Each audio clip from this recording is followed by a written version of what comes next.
नमस्कार दोस्तों, आज हम इस सेशन में नाउन और जेंडर के बारे में बात करेंगे। आप लोगों से निवेदन है कि वीडियो को लास्ट तक देखें। आप लोगों को समझ में ज़रूर आएगा, क्योंकि हम हिंदी और इंग्लिश दोनों के भाषा के प्रयोग करके वीडियो बनाए हैं। जैसा कि हम आप लोगों से हर एक वीडियो के लास्ट में 10 क्वेश्चन पूछते हैं और अगले वीडियो में 10 क्वेश्चन का आंसर देते हैं। तो हम अपने पहले 10 क्वेश्चन का आंसर देते हैं, तब आगे चलकर नाउन और जेंडर के बारे में बात करते हैं। तो पहला क्वेश्चन है, थोड़ा कौन सा विशेषण है?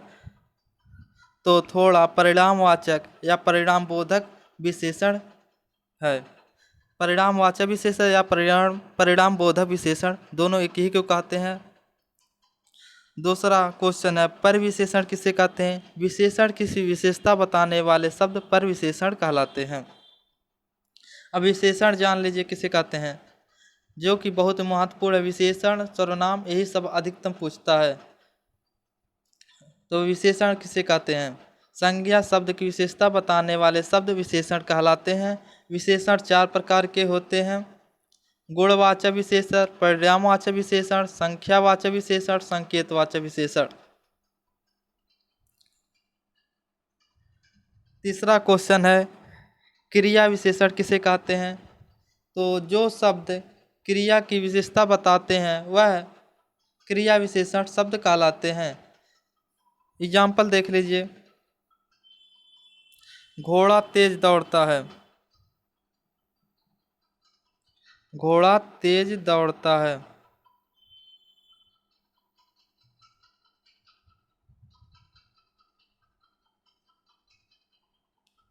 इसमें दौड़ना क्रिया हुआ और तेज इसकी विशेषता हुई, तो इसमें क्रिया विशेषण तेज है। अब दूसरा देखिए, वह धीरे धीरे पढ़ता है, और पढ़ना क्रिया हुआ, धीरे धीरे क्रिया की विशेषता हुई, इसलिए धीरे धीरे क्रिया विशेषण यहाँ होंगे। चौथा क्वेश्चन है, भारत में जनसंख्या शिक्षा का प्रारंभ किस प्रदेश में हुआ था? तो भारत में जनसंख्या शिक्षा का प्रारंभ महाराष्ट्र में हुआ था।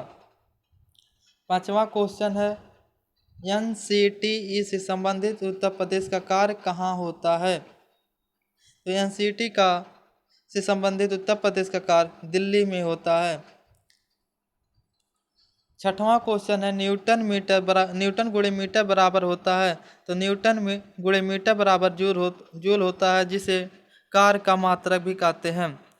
कार्य बराबर डब्लू बराबर एफ एस कास थीटा होता है, लेकिन या बल गुणे विस्थापन भी कह सकते हैं। जहाँ एफ बल होता है, एस विस्थापन होता है।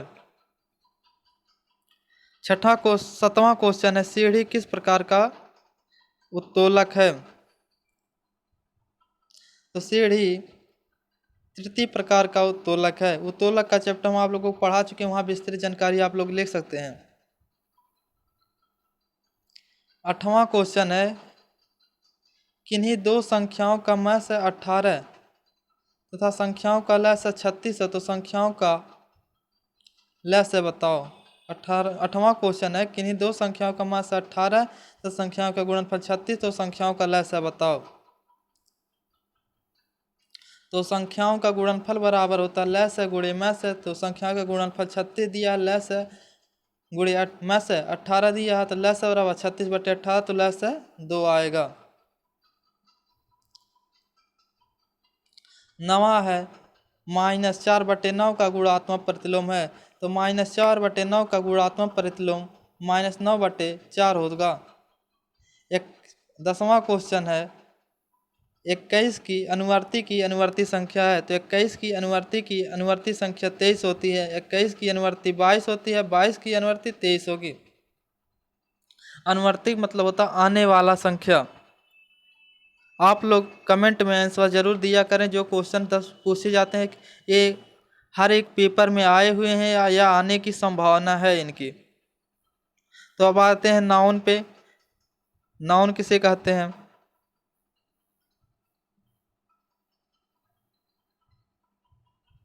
नाउन संज्ञा।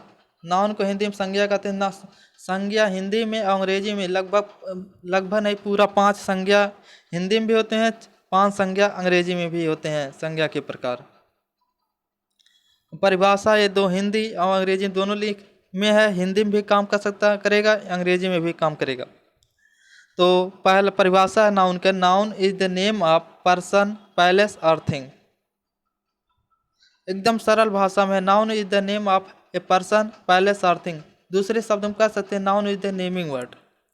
इससे आसान परिभाषा कोई नहीं होगा।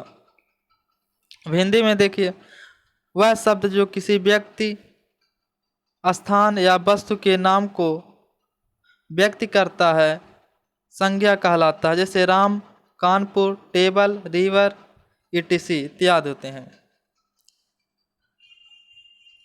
अब आते हैं काइंड्स ऑफ नाउन। नाउन कितने प्रकार के होते हैं? नाउन तो 5 प्रकार के होते हैं। पहला है प्रॉपर नाउन, जिसे व्यक्तिवाचक संज्ञा कहते हैं। परिभाषा देखिए, a proper noun the name of particular person, palace और थिंग। अब हिंदी में देखिए, किसी विशेष व्यक्ति, वस्तु, स्थान के नाम को व्यक्तिवाचक संज्ञा कहते हैं। उदाहरण देखिए, अर्जुन, अजंता गुफा, इलाहाबाद इत्यादि हैं। दूसरा कलेक्टिव नाउन, जिसे समूहवाचक संज्ञा कहते हैं। A collective noun denotes A group of person और थिंग्स। अब हिंदी में देखिए, प्राणी या वस्तुओं के समूह के नाम को समूहवाचक संज्ञा कहते हैं। इसके उदाहरण हैं आर्मी, क्लास, फ्लाक, हर्ड, जिसमें समूह, जैसे जज रहते हैं, जजों का समूह। आमों का गुच्छा, जहाँ पर समूह का बोध होता है वहाँ पर कलेक्टिव नाउन होता है। तीसरा है common noun. A common noun is the name given in common to every person, thing of the same class or kind।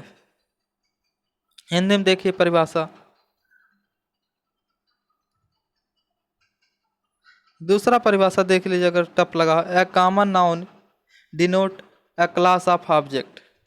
अब हिंदी में परिभाषा देखिए, जिस शब्द से किसी प्राणी या वस्तु की पूरी जाति का बोध होता है उसे जातिवाचक संज्ञा कहते हैं। जैसे मैन, आदमी, ये किसी एक व्यक्ति के नहीं, जितने आदमी सबका इसमें बोध। बंदर, सभी बंदर, इसमें काला बंदर कहते हैं, तो प्रॉपर नाउन में आ जाएगा। ट्री, टाउन, रोम, टाउन मीन्स कस्बा होता है। ये सब कॉमन नाउन के उदाहरण हैं। चौथा अब्स्ट्रैक्ट नाउन, जिसे भाववाचक संज्ञा कहते हैं। Abstract noun is the name of some action, quality और state which is neither seen nor touch but only felt. अब हिंदी में देखिए, प्राणी या वस्तु के कार्य, गुण या अवस्था व्यक्त करने वाले शब्द भाव या गुणवाचक संज्ञा कहलाते हैं। भाव या गुणवाचक संज्ञा एक ही होते हैं। अब उदाहरण देखिए, पहला तो एक्शन में देखिए, एक्शन में मूवमेंट, गत, फाइट, लड़ाई, रिवेंज, बदला, लाफ्टर, हंसी। अब इसे टच तो हम कर नहीं सकते, खाली महसूस करते हैं। अब दूसरा है क्वालिटी, गुण, काइंडनेस, दयालुता, गुडनेस, अच्छाई, विजडम, बुद्धिमानी, ऑनेस्टी, ईमानदारी। स्टेट अवस्था, sickness, slavery, childhood, youth, death. अब एक नोट पॉइंट है, abstract noun is the used in plural. भाववाचक संज्ञा हमेशा प्लूरल में ही प्रयोग किए जाते हैं। पांचवा है मटेरियल नाउन, जिसे पदार्थवाचक संज्ञा कहते हैं। A material noun is the name of matter और substance of which things are made और विच इज वेट और मेजर्ड। अब हिंदी में इसकी परिभाषा देख लीजिए, स्क्रीनशॉट लेना हो तो ले सकते हैं। हिंदी में इसकी परिभाषा होती है, जिन वस्तुओं या पदार्थों से कोई चीज बनाई जाती है वे पदार्थवाचक संज्ञा कहलाते हैं। जैसे milk, gold, steel, stone, cotton, paper, rice. एक चीज यहाँ पर इंपॉर्टेंट है, राइस मटेरियल नाउन होता है, जबकि पैडी, जिसे कि माने धान होता है, वो कॉमन नाउन होता है। Material noun is used in singular number. Material noun यानी कि पदार्थवाचक संज्ञा हमेशा सिंगुलर में ही प्रयोग किए जाते हैं। और दूसरा मोस्ट इंपॉर्टेंट पॉइंट है, पदार्थवाचक संज्ञा के साथ आर्टिकल ए एंड द नहीं लगाते हैं।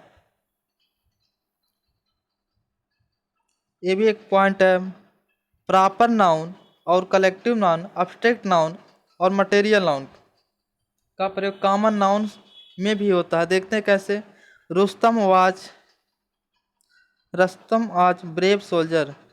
रुस्तम एक बहादुर सैनिक था। अब इससे यहाँ रुस्तम प्रॉपर नाउन के रूप में आया। यहाँ देखिए कॉमन नाउन के रूप में कैसे होता प्रयोग करते हैं। Sunil is the Rustam of India. Sunil Bharat का रुस्तम है। जैसे यहाँ रुस्तम एक व्यक्तिवाचक, उसके संबोध करते हैं सुनील, उसी की तरह है। जैसे आपने गांव में कहता है जैसे महेंद्र सिंह धोनी खेलता है, किसी लड़के का नाम हो राम, जैसे महेंद्र सिंह धोनी जैसा खेलता है।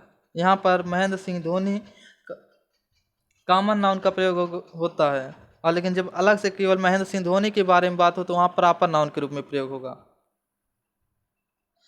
दूसरा जैसे we are proud our army.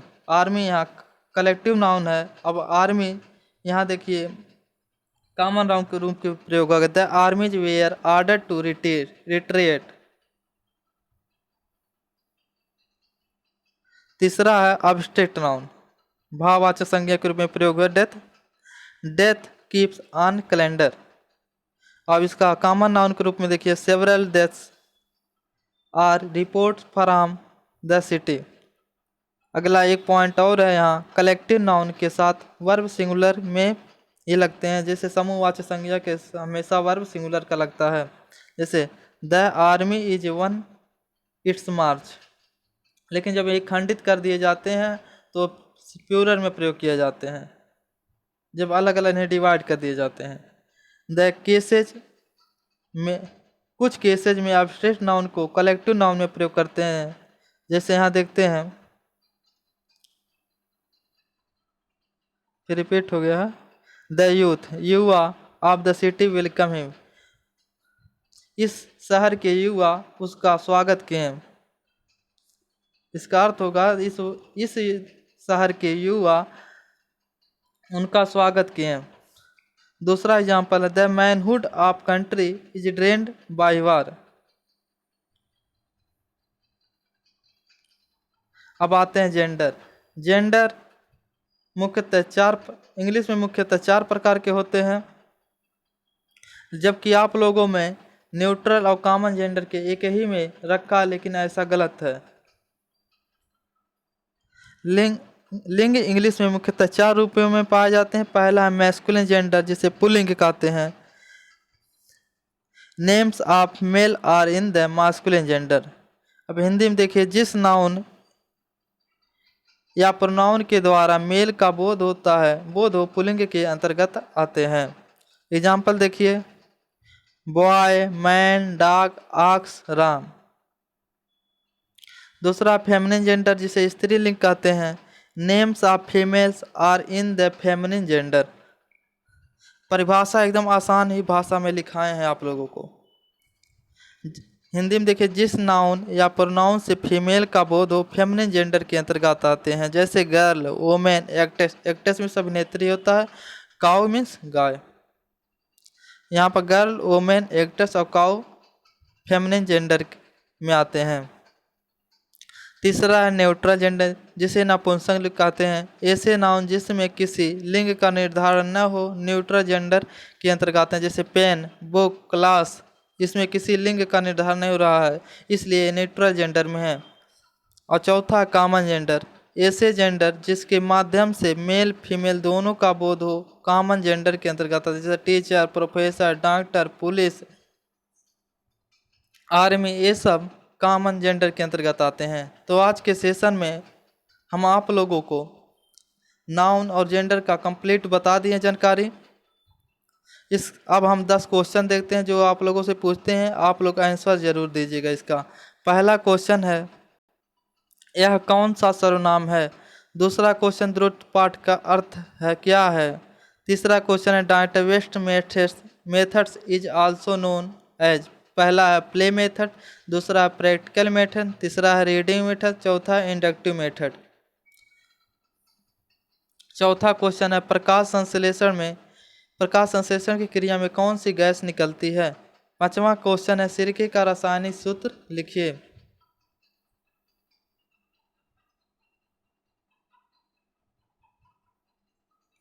छठवां क्वेश्चन है, बौद्ध कालीन शिक्षा में प्रव्रजक संस्कार कितने वर्ष के बालक को किया जाता है या दिया जाता है।